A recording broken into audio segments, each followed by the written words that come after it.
You have the Vortex. This is the ZG55. Easy to identify. Vortex right here. Cool camera feature.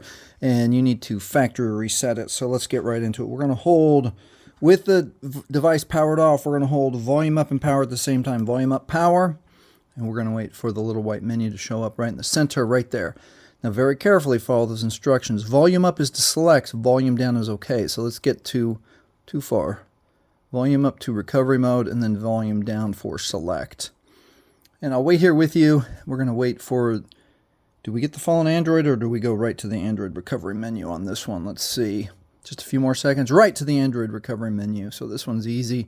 Let's scroll down with volume down to wipe data factory reset. Press OK with power. One more time. Wipe all user data. This cannot be undone. Press OK. Factory data reset. OK with power. And then we'll wait down here for the data wipe to be complete. Now it's safe to reboot the system with power. Remember, if you've set up your Vortex ZG55 with your Google or Gmail account, you will still 100% need your Google or Gmail login and password to sign back into your phone. All right, if this has helped you, please like, please subscribe. Thank you for watching.